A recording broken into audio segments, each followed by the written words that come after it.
তো আমি linkage start করেছিল। তো লাস্ট ক্লাসত আমি লিংকেজ কি এই সম্পর্কে আমি আলোচনা করেছিল।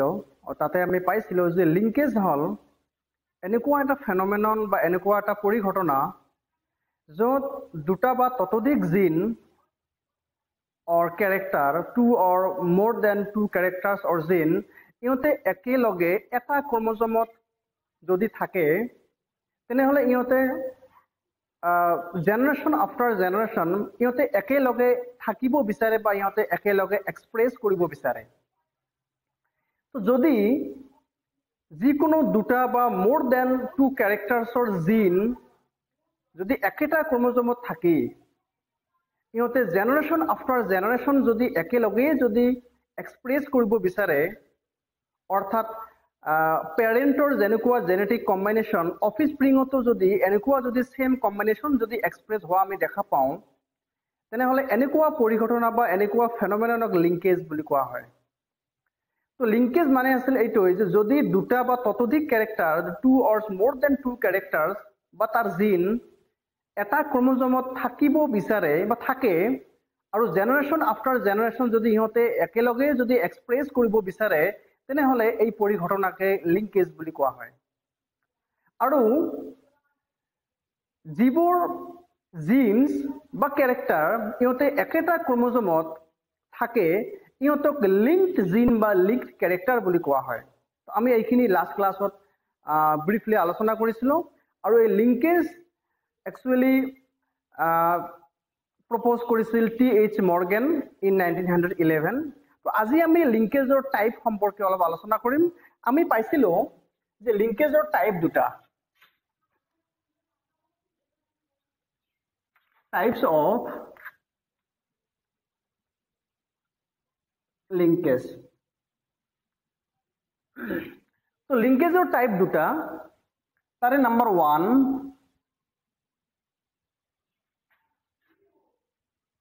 কমপ্লিট লিংকেজ আৰু number 2 incomplete linkage. Complete linkage and incomplete linkage. তো আমি এতিয়া এই দুটা কমপ্লিট আৰু ইনকমপ্লিট লিংকেজ আমি ডিটেইলছ অলপ আলোচনা কৰিম with example.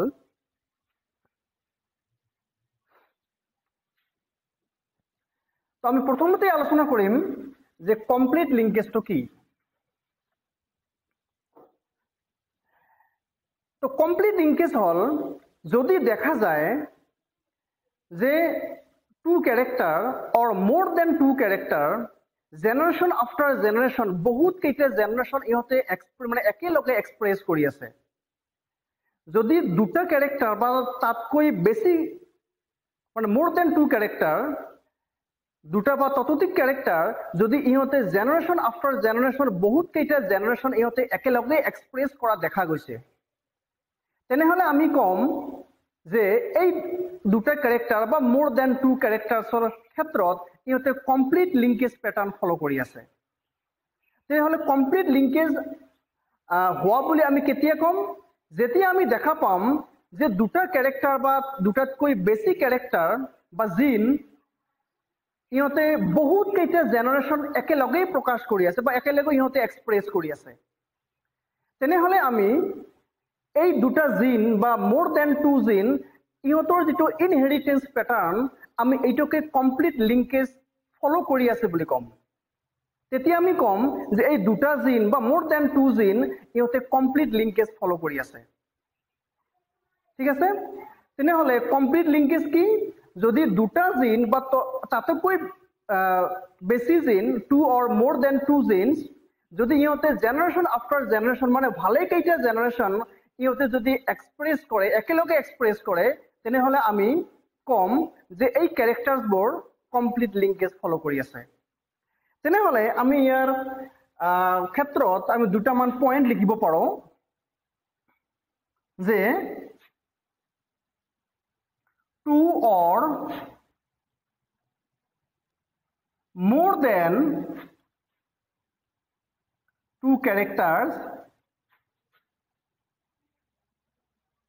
two characters expressed together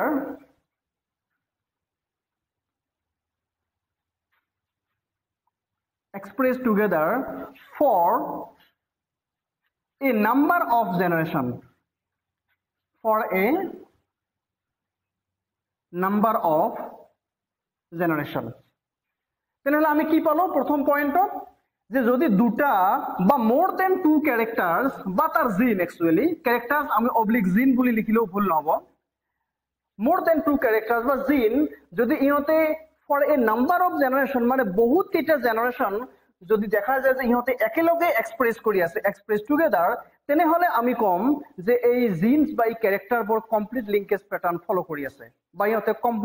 complete linkage দেখাই আছে। আর 2 নম্বর পয়েন্ট যে কোনো জিনসে বা কোনো ক্যারেক্টারসে কমপ্লিট লিংকেজ প্যাটার্ন কেতিয়া শো করে, তার কারণে একটা কিন্তু বিশেষ কন্ডিশন আছে যে কমপ্লিট লিংকেজ তেতিয়াই শো কৰিব যেতিয়া কোনো এটি জীৱৰ দেহত তাৰ যেতিয়া গ্যামেট ফৰ্মেশন হয় মানে গ্যামেটোজেনেসিস, কোনো এটি জীৱৰ দেহত গ্যামেটোজেনেসিস হোৱাৰ সময়ত তাৰ এই হোমোলগাস ক্ৰোমোজোমৰ যে দুটা নন সিস্টার ক্রোমেটিড আছে তার মাজত কোনো ধরনের ক্রসিং ওভার দেখা না যায়। তো আমি এটা সেকেন্ড পয়েন্ট লিখি লব পাৰো, there is no crossing over, there is no crossing over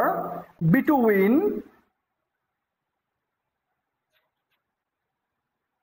the non-sister chromatid, between the non-sister chromatid of homologous chromosome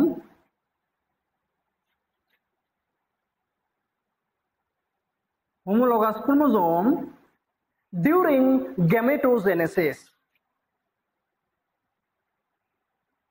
During gametogenesis আমি এই 2 নম্বৰ যেটো পয়েন্ট আছে আমি যেতিয়া এক্সাম্পল লৈ ডিসকাস কৰিম তেতিয়া আমি কমপ্লিটলি বুজি পাম। তথাপিও মই অলপ বুজাই দিছো যে there is no crossing over between the non-sister chromatid of homologous chromosome during gametogenesis. আমি জানো যে যিকোনো প্যাৰেন্টৰ পৰা যেতিয়া অফস্প্ৰিং আহিব তাৰ আগতো গ্যামেট ফৰ্মেশন হ'ব লাগিব। তো গ্যামেট ফৰ্মেশন কোন ধৰণৰ সেল ডিভিশন প্ৰসেস ফলো কৰে, মিয়োসিস সেল ডিভিশন প্রসেস ফলো করে। তো আমি জানো যে মিয়োসিস যেতিয়া হয় তো মিয়োসিস 1 প্রোফেজ 1 এই জাইগোটিন আৰু লেপ্টোটিন এই দুইটা স্টেজ মিলি এটা বিশেষ ধৰণৰ প্ৰক্ৰিয়া বা এটা বিশেষ ধৰণৰ ইম্পৰ্টেন্ট প্ৰসেস কমপ্লিট হয় যাক আমি ক্ৰসিং ওভাৰ বুলি কওঁ। আৰু আমি এইটোও জানো যে ক্ৰসিং ওভাৰ হোৱাৰ সময়ত কি ঘটে যে দুটা হোমোলগাস ক্ৰোমোজোমৰ দুটা নন সিস্টাৰ ক্ৰোমেটিডৰ মাজত কিছু জেনেটিক ম্যাটেৰিয়েলছৰ আদান প্ৰদান বা এক্সচেঞ্জ হয়। তো এটা কথা ইমাজিন কৰা যে যদি গ্যামেট ফৰ্মেশন হোৱাৰ সময়ত যদি এই দুটা নন সিস্টাৰ ক্ৰোমেটিডৰ মাজত যদি জেনেটিক ম্যাটেৰিয়েলছৰ যদি আদান প্ৰদান হয় তাৰ মানে যদি ক্ৰসিং ওভাৰ হয় তেনেহলে এই প্যাৰেন্টৰ ক্ৰোমোজোমত যিবিলাক জিনস আছিল মানে প্যাৰেন্টৰ ক্ৰোমোজোমৰ যিবিলাক জিনসৰ কম্বিনেশন আছিল ক্ৰসিং ওভাৰ হোৱাৰ পিছত কিন্তু একে ধৰণৰ কম্বিনেশন কেতিয়াও নাথাকে বা এটা থাকাটো সম্ভৱ নহয়। কাৰণ ক্ৰসিং ওভাৰ হোৱাৰ ফলত হয়তো আমি জানো যে ক্ৰসিং ওভাৰ হোৱাৰ ফলত দুটা হোমোলগাস ক্ৰোমোজোমৰ দুটা নন সিস্টাৰ ক্ৰোমেটিডৰ মাজত তো জেনেটিক ম্যাটেৰিয়েলছৰ এক্সচেঞ্জ হয়। তো যদি জেনেটিক ম্যাটেৰিয়েলছৰ এক্সচেঞ্জ হয় তাৰ মানে প্যাৰেন্টৰ যেটো অৰিজিনাল কম্বিনেশন অফস্প্ৰিংত তেনেহলে কেতিয়াও নাপায়,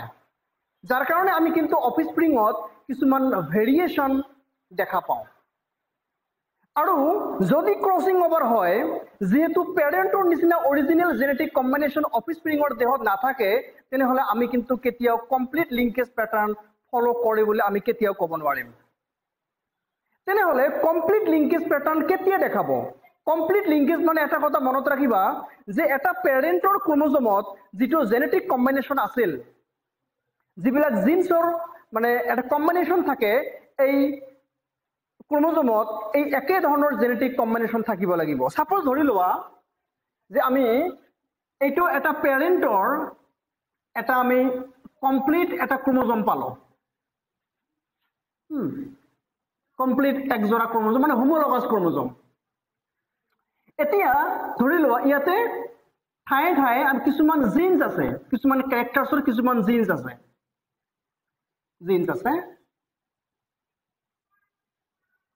এতিয়া কথা হল যিবিলাক ইয়াতে জিনছ বা ক্যাৰেক্টাৰ আছে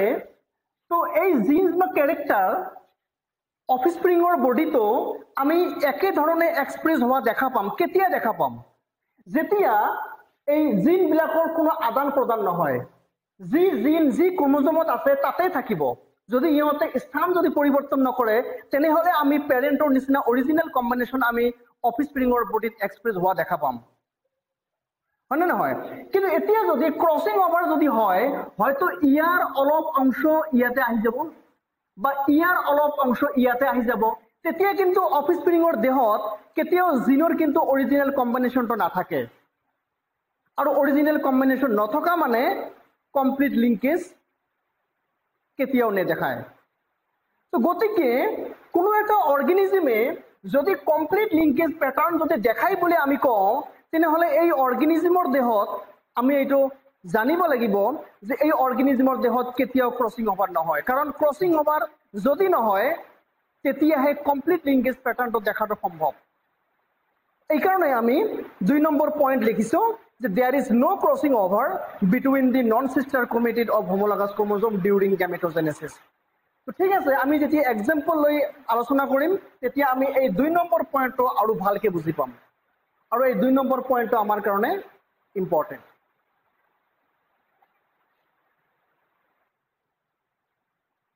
তো আমি এতিয়া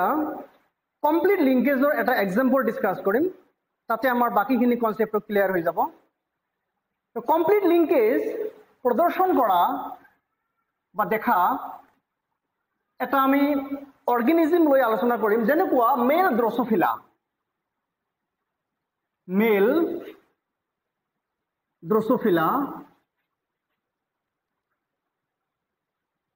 এই মেল ড্ৰসোফিলাই কমপ্লিট লিংকেজ দেখুৱায় কিহৰ ক্ষেত্ৰত তাৰ বডি কালাৰ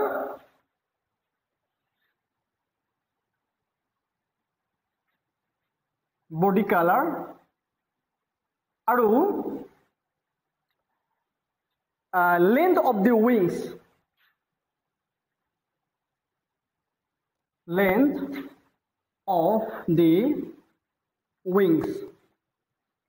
মানে পাখিৰ দৈৰ্ঘ্য এই মেল ড্ৰসোফিলাৰ আমি এই বডি কালাৰ আৰু length of the wings মানে পাখিৰ দৈৰ্ঘ্য গাৰ বৰণ আৰু পাখিৰ দৈৰ্ঘ্য আমি এই দুটা চৰিত্ৰ লৈ আমি আলোচনা কৰিম আৰু আমি দেখুৱাই দিম যে মেল ড্ৰসোফিলাৰ দেহত কেনেকৈ মানে কমপ্লিট লিংকেজ দেখুৱাই আৰু কমপ্লিট লিংকেজ দেখালে আমি কেনেকুৱা ধৰণৰ ৰিজাল্ট পাম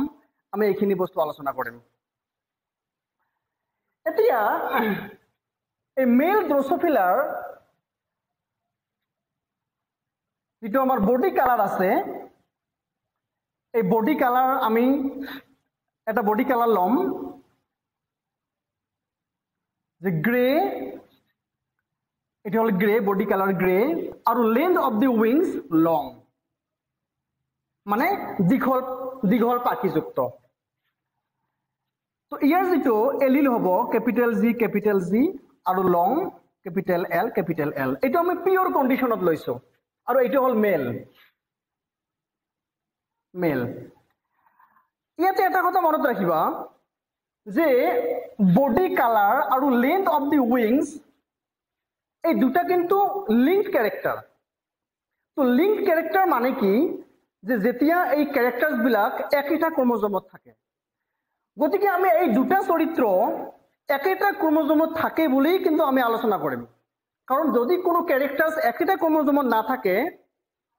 যদি দুটা ক্যাৰেক্টাৰ বা তাতকৈ বেছি ক্যাৰেক্টাৰ যদি আমি এটা ক্ৰোমোজোমত না থাকে তেনেহলে আমি কিন্তু এই ক্যাৰেক্টাৰছ বিলাকক বা জিন বিলাকক আমি কেতিয়াও লিংক বুলি ক'ব নোৱাৰো তো আমি যেহেতু ইয়াতে লিংকেজ আলোচনা কৰি আছো গতিকে আমি যিবিলাক ক্যাৰেক্টাৰ্স লম এই ক্যাৰেক্টাৰ্স বিলাক আমি এটা ক্ৰোমোজোমত আছে বুলি কিন্তু আমি আলোচনা কৰিম ঠিক আছে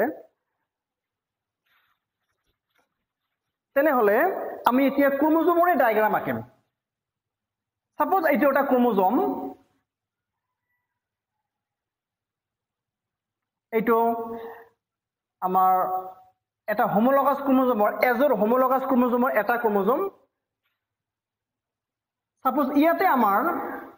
গ্ৰে বডি কালাৰৰ জিনটো আছে আৰু ইয়াতে লং উইংস মানে পাখিৰ দৈৰ্ঘ্য যে দীঘল হয় তাৰ কাৰণে আমি ক্যাপিটেল এল লৈছো এইটো ইয়াতে আছে কিন্তু এটা কথা যে ইয়াতে কিন্তু ক্ৰোমোজোম কিন্তু সেম ক্ৰোমোজোম এটাই কিন্তু ক্ৰোমোজোম আৰু এটা ক্ৰোমোজোমতে আমাৰ যিবিলাক চৰিত্ৰ বা ক্যাৰেক্টাৰ্স আছে এই ক্যাৰেক্টাৰ্স বিলাককহে আমি লিংকড বুলি ক'ব পাৰো তো আমি যেহেতু লিংকেজ আলোচনা কৰি আছো গতিকে ক্যাৰেক্টাৰ বিলাক আমি এইবিলাক ক্যাৰেক্টাৰ ল'ব লাগিব যি ক্যাৰেক্টাৰ বিলাক একেটা ক্ৰোমোজোমত আছে আৰু ইয়াৰ যেটো সিস্টাৰ ক্ৰোমেটিড No, sorry. Here's it homologous আৰু এটা ক্ৰোমোজোম এইটো ইয়াতে আছে ইয়াতে ক্যাপিটাল জি ইয়াতে আমাৰ ক্যাপিটাল এল তাৰ মানে এইটো একদম পিওৰ কন্ডিশনত লৈছো আৰু এটা কথা যে ড্ৰোসোফিলাৰ গাৰ যেটো বৰণ এই গাৰ বৰণ তোমাৰ বডি কালাৰৰ ক্ষেত্ৰত গ্ৰে কিন্তু ডমিনেন্ট ক্যাৰেক্টাৰ আৰু লেন্থ অফ দি উইংস পাখিৰ দৈৰ্ঘ্যৰ ক্ষেত্ৰত লং যেটো আছে এইটো কিন্তু ডমিনেন্ট ক্যাৰেক্টাৰ আৰু আমি ইয়াৰ লগতে ক্ৰস কৰিম এটা ফিমেল যাৰ বডি কালাৰ হ'ব ব্ল্যাক আৰু লেন্থ অফ দি উইংস হ'ব ছুটি যা কোৱা হয় ভেষ্টিজিল সাপোজ এইটো আমাৰ ফিমেল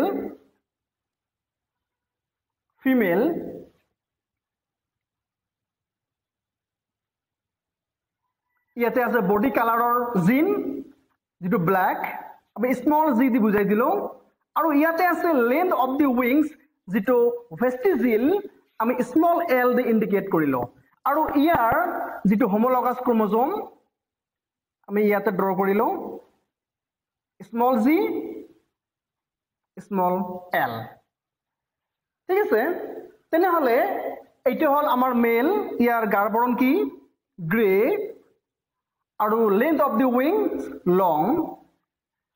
আৰু ইয়াৰ গাৰ বৰণটো হল ব্ল্যাক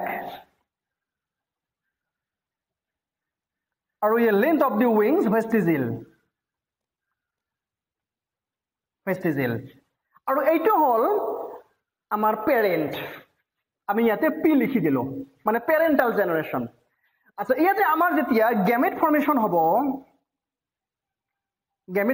হ'ব তেতিয়া আমাৰ ইয়াতে যেহেতু একই ধৰণৰ আছে পিওৰ কন্ডিশন তো আমি ইজিলি ইয়াতে আমি এটাই লিখিব পাৰো ক্ৰোমোজোম ক্যাপিটাল জি ক্যাপিটাল এল এটো কিন্তু গেমেট ইয়াতে কিন্তু এটা গেমেট নহয় ইয়াতে এটা লিখাৰ উদ্দেশ্য মানে এটা লিখাৰ মিনিংটো হল যে একই ধৰণৰ গেমেট মানে এক ধৰণৰ গেমেটে আমি পাম আমি গেমেট ইয়াতে যিমান হয় হ'ব গেমেট 100 হ'ব পাৰে 500 হ'ব পাৰে 1000 হ'ব পাৰে কিন্তু all the gametes will be similar আৰু ইয়াতে আমি the black এটা আমি কালাৰ ইউজ কৰিম আমি ইয়াতে ব্লু কালাৰ দি মই গেমেটটো লিখিলো যাতে আমি এই দুটা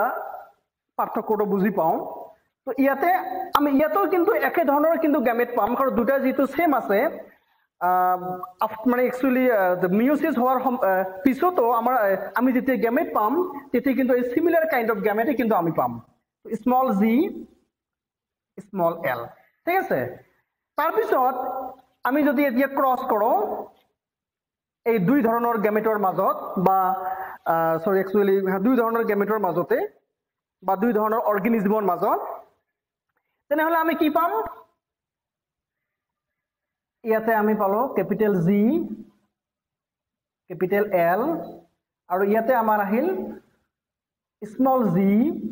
স্মল এল তো এতিয়া কথা হল যে আমি F1 ত যিবিলাক আমি ড্ৰোসোফিলা পাম এই সকলোবিলাক ড্ৰোসোফিলাই মেল হক আৰু ফিমেলে হক আমি যিমান বিলাক ড্ৰোসোফিলা F1 ত পাম সকলোবিলাক ড্ৰোসোফিলাই কিন্তু গ্ৰে কালাৰৰ হ'ব আৰু তাৰ উইংস হ'ব মানে লেন্থ অফ দি উইংস হ'ব লং তেনেহলে আমি ইয়াতে কি পাম গ্ৰে লং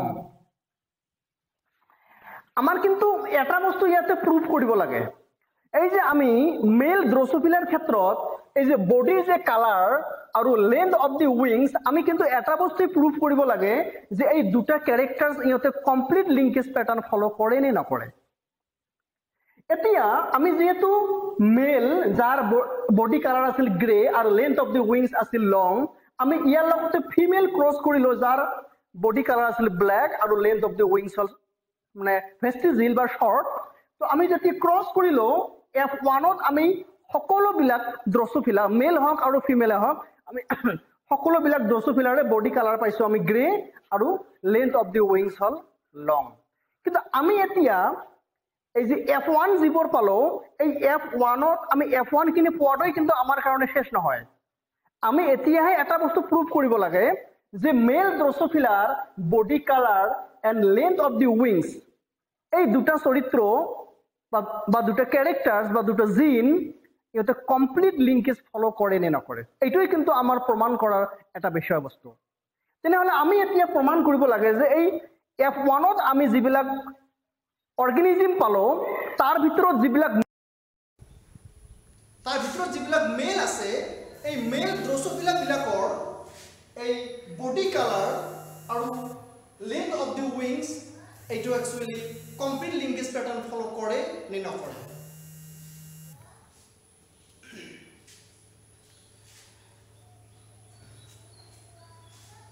ঠিক আছে তেনেহলে এতিয়া এইটো প্ৰুভ কৰিব লাগে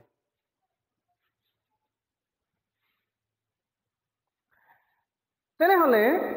আমি যিবিলাক ড্ৰসোফিলা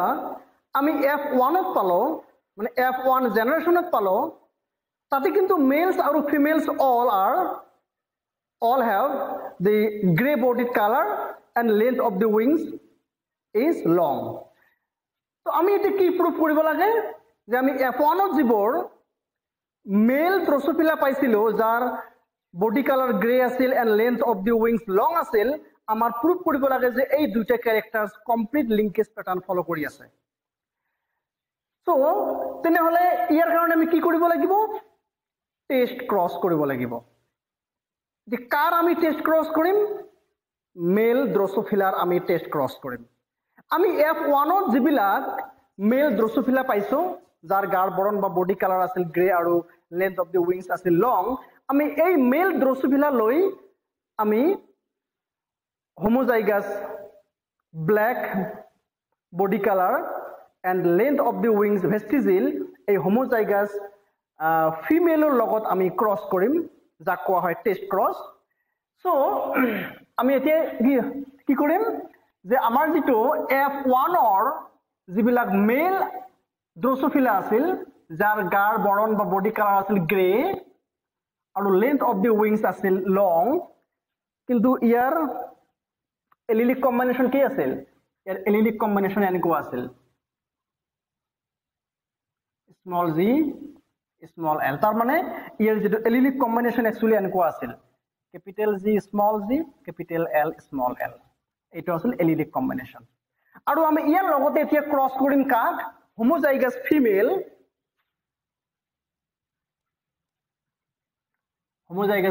তাৰ মানে স্মল জি স্মল এল ইয়াতেও আমি পাম স্মল জি স্মল এল তাৰ পিছত আমাৰ কি দেখাব লাগিব গেমেটোজেনেসিস মানে গেমেট এতিয়া মেল ড্ৰসোফিলাৰ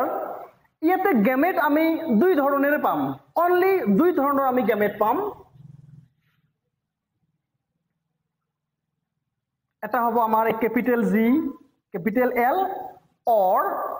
আমি আন এটা পাম স্মল জি স্মল এল ইয়াতে আমাৰ দুই ধৰণৰ আমি অনলি গেমেট পালো তাৰ কাৰণটো কি একচুয়ালি এই যে আমাৰ ইয়াতে যেটো মেল আছে এটো কিন্তু মেল এই মেল এটা ড্ৰসোফিলাৰ যেতিয়া গেমেট ফৰ্মেশন হয় তেতিয়া তাৰ তো মিয়োসিস হ'ব লাগিব কাৰণ যিকোনো এটা অৰ্গানিজমৰ যেতিয়া গেমেট ফৰ্মেশন হয় তো মিয়োটিক সেল ডিভিজন ফলো কৰিব লাগিব তো যেতিয়া মিওসিস হয় আমি জানো ক্ৰসিং ওভাৰ কিন্তু হয় যেনেকৈ আমাৰ হিউম্যান বিঙৰ ক্ষেত্ৰতো আমি পাইছো যে আমাৰ যেতিয়া দেহত মিওসিস হয় গেমেট ফৰ্মেশন হোৱাৰ সময়ত তেতিয়া কিন্তু মিওসিস 1 অৰ প্ৰফেজ 1 ত গেমেট ক্ৰসিং ওভাৰ হয় কিন্তু ইয়াতে মেল ড্ৰসোফিলাৰ দেহত কিন্তু কোনো ধৰণৰ ক্ৰসিং ওভাৰ নহয়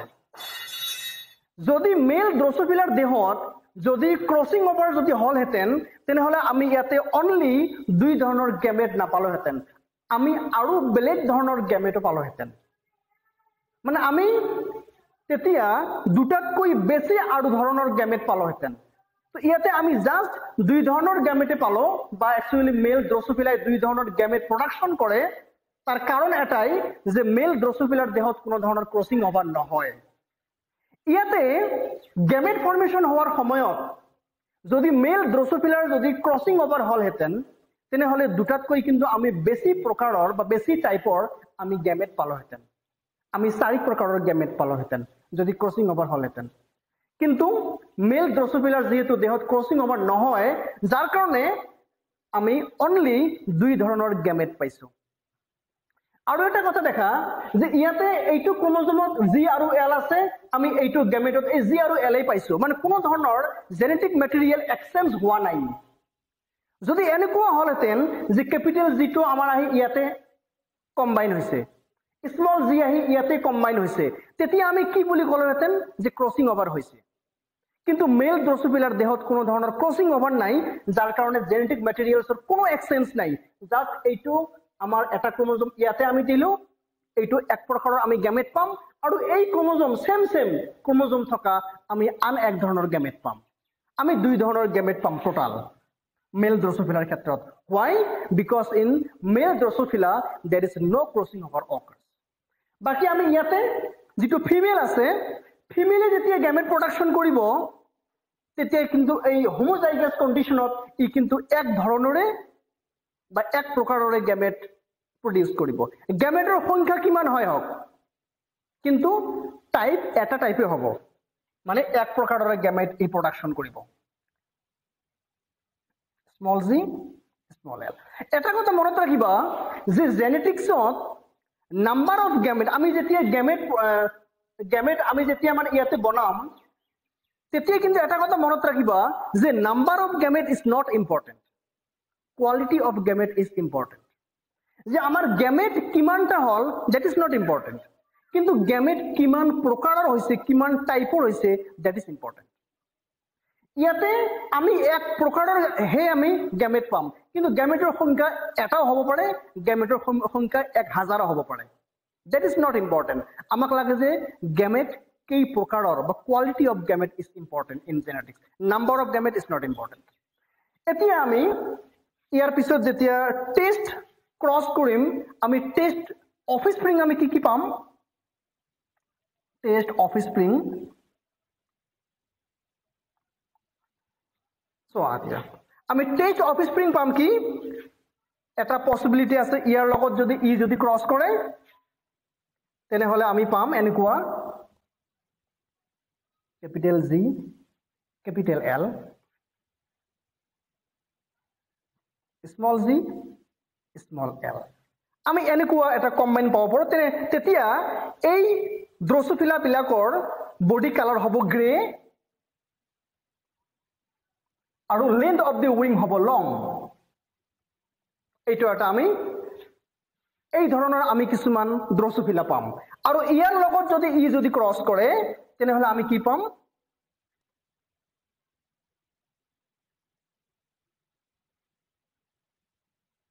small z small l small z small l তার মানে ব্ল্যাক ভেস্টিজিল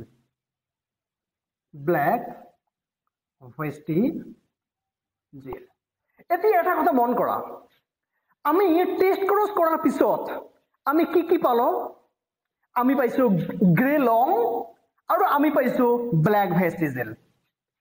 এতিয়া তোমালোকে এটা কথা ৰিমাইন্ড কৰা যে আমি যেতিয়া পেৰেন্ট লৈছিলো পেৰেন্ট তেতিয়াও কিন্তু আমাৰ গ্ৰে লং আছিল হয়তো তেতিয়া পিওৰ লৈছিলো আমি কিন্তু ইয়াতে যদিও গ্ৰে লংটো পিওর নহয় কিন্তু এই ক্যাপিটাল জি ক্যাপিটাল এল দুটা ক্যারেক্টার কিন্তু এটা ক্রোমোজোমতে কিন্তু আছে যাৰ কাৰণে আমি আফটাৰ টেষ্ট ক্ৰছ আমি ইয়াতে গ্ৰে লং থকা ড্ৰসোফিলা আমি এক্সপ্ৰেছ মানে গ্ৰে লং এই দুটা ক্যাৰেক্টাৰ এক্সপ্ৰেছ কৰা আমি ড্ৰসোফিলা পাইছো আৰু ইয়াতে ব্ল্যাক ভেষ্টিজিল এইটো কিন্তু আমাৰ পেৰেন্টত কিন্তু আছিল তাৰ মানে আমি দেখা পালো যে টেষ্ট ক্ৰছ কৰাৰ পিছত all the offsprings are parental type তাৰ মানে ইয়াতে আমি ওই আগৰ নিচিনাই মানে প্যাৰেন্টৰ নিচিনাই আমি গ্ৰে লং পাইছো আমি প্যাৰেন্টৰ নিচিনাই ব্ল্যাক ভেষ্টিজিল পাইছো so all the offsprings after test cross are parental type there is no offspring of non parental type যে ইয়াতে কোনো offspring নাই যে non parental type তাৰ মানে আমি কি কব পাৰো যে প্যাৰেন্টত যিবিলাক ক্যাৰেক্টাৰস আছিল আমি টেষ্ট ক্ৰছ কৰাৰ পিছত আমি দেখিলো যে একে ধৰণৰ ক্যাৰেক্টাৰস এক্সপ্ৰেছ হয় তাৰ মানে কি তাৰ মানে হল যে এই যে মেল ড্ৰসোফিলাৰ যেটো বডি কালাৰ গ্ৰে আৰু লং বা ব্ল্যাক বা ভেষ্টিজিল দুই ক্ষেত্ৰতে তাৰ মানে আমি এটি এক কথাতে কব পাৰো যে মেল ড্ৰসোফিলাৰ বডি কালাৰ আৰু মেল ড্ৰসোফিলাৰ length of the wings এই দুইটা ক্যারেক্টার ইহতে কমপ্লিট লিংকেজ প্যাটার্ন ফলো করে কিয় because there is no crossing over during gametogenesis তো এইটো কিন্তু আমাৰ एक्चुअली ৰিজাল্ট কি ৰিজাল্ট 50-50 ৰিজাল্ট 50% আমাৰ গ্ৰে লং আৰু বাকি 50% ব্ল্যাক ভেষ্টিজিল তাৰ মানে ইয়াৰ যেটো ৰেশিও হ'ব 1:1 ৰেশিও তো যদি টেষ্ট ক্ৰছ কৰাৰ পিছত দেখা যায় যে এই 1:1 ৰেশিও তাৰ মানে এই 50% আমাৰ ডমিনেন্ট ফিনোটাইপ দেখা গৈছে প্যাৰেন্টৰ নিচিনাই আৰু বাকি 50% ৰিসেসিভ ফিনোটাইপ এক্সপ্ৰেছ কৰিছে এইটো কিন্তু প্যাৰেন্টৰ নিচিনাই তেতিয়া আমি কম যে বডি কালাৰ আৰু লেন্থ অফ দি উইংস এই দুটা ক্যাৰেক্টাৰ মেল ড্ৰসোফিলাৰ ক্ষেত্ৰত কমপ্লিট লিংকেজ প্যাটাৰ্ন ফলো কৰি আছে তো এইটোই কিন্তু আমাৰ প্ৰমাণ যদি আমি টেষ্ট ক্ৰছ কৰি আমি এনেকুৱা ৰিজাল্ট পাওঁ 1:1 ৰেশিও পাওঁ মানে আমি যদি এইটো দেখা পাওঁ যে টেষ্ট ক্ৰছ কৰাৰ পিছত আমি যিবিলাক অফস্প্ৰিং পালো সকলোবিলাক অফস্প্ৰিং প্যাৰেন্টাল টাইপ ইয়াতে নতুন কোনো ভ্যাৰাইটিজ ক্ৰিয়েট হোৱাই নাই তাৰ মানে এই দুটা ক্যাৰেক্টাৰ কমপ্লিটলি লিংকড অৰ্থাৎ ইহঁতে কমপ্লিট লিংকেজ প্যাটাৰ্ন ফলো কৰি আছে আৰু কমপ্লিট লিংকেজ প্যাটাৰ্ন কিয় ফলো কৰি আছে যে গেমেট যেতিয়া প্ৰডাকশন হৈছিল ইয়াতে কোনো ধৰণৰ ক্ৰসিং ওভাৰ হোৱা নাছিল যদি ইয়াতে ক্ৰসিং ওভাৰ হলহেতেন তেনেহলে কিন্তু আমি প্যাৰেন্টাল টাইপ অফস্প্ৰিং পোৱাৰ উপৰিও আমি কিন্তু কিছুমান নন প্যাৰেন্টাল টাইপ অফস্প্ৰিং পালোহেতেন কিন্তু ইয়াতে আমি কোনো নন প্যাৰেন্টাল টাইপ অফস্প্ৰিং পোৱা নাই all the offsprings are parental type তেনেহলে আমি কনফাৰ্ম যে মেল ড্ৰসোফিলাৰ ক্ষেত্ৰত এই যে যেতিয়া গেমেট প্ৰডাকশন হয় তেতিয়া কোনো ধৰণৰ ক্ৰসিং ওভাৰ নহয় আমি ৰিজাল্ট চাইহে ক'ব পাৰিলো কিন্তু সাইন্টিস্টে আগতো নাজানে যে ইহঁতৰ ক্ৰসিং ওভাৰ হৈ আছে নে নহয় কাৰণ মানে ক্ৰসিং ওভাৰ মানে হোৱাটো চকুৰে তো আমি দেখিব নোৱাৰো কিন্তু আমি যেতিয়া ৰিজাল্ট খিনি পাম ৰিজাল্ট খিনি পোৱাৰ পিছত আমি এজিউম কৰিব পাৰিম ভাবিব পাৰিম যে নিশ্চয় ইয়াতে ক্ৰসিং ওভাৰ হোৱা নাই যাৰ কাৰণে আমি ৰিজাল্ট মানে অল প্যাৰেন্টাল ফিনোটাইপ আমি ৰিজাল্ট পাইছো যদি ইয়াতে নন প্যাৰেন্টাল বা নিউ ভ্যাৰাইটিজ ইয়াতে ক্ৰিয়েট হৈ গল হয় তেনেহলে আমি তেতিয়া ক'ব পাৰিলো হয় যে ইয়াতে নিশ্চয় ক্ৰসিং ওভাৰ হৈছে সো এই কাৰণে আমি কওঁ যে মেল ড্ৰসোফিলাৰ ক্ষেত্ৰত যেটো কমপ্লিট লিংকেজ ফলো কৰা দেখা যায় যে মেল ড্ৰসোফিলাৰ body colour and length of the wings এই দুটা কমপ্লিটলি লিংকড তাৰ মানে মেল ড্ৰসোফিলাৰ দেহত কোনো ধৰণৰ ক্ৰসিং ওভাৰ নহয় গেমেট ফৰ্মেশন হোৱাৰ সময়ত আৰু আমি ৰিজাল্ট কি পালো 50-50 মানে হল ডমিনেন্ট যেটো আমাৰ আছিল দুটা জিন এই দুটা ইয়াতে এক্সপ্ৰেছ কৰিছে আৰু ইয়াতে বাকি 50% ৰিসেসিভ দুটা আমাৰ জিন এক্সপ্ৰেছ কৰিছে বাট অল দি অফস্প্ৰিংস আৰ প্যাৰেন্টাল টাইপ ইয়াতে কোনো ধৰণৰ নন প্যাৰেন্টাল টাইপ নাই এইটো আমাৰ এটা প্ৰুফ যে মেল ড্ৰসোফিলাৰ body colour and length of the wings complete linkage pattern follow কৰে সো আমি এতিয়া নেক্সট আলোচনা কৰিম ইনকমপ্লিট লিংকেজ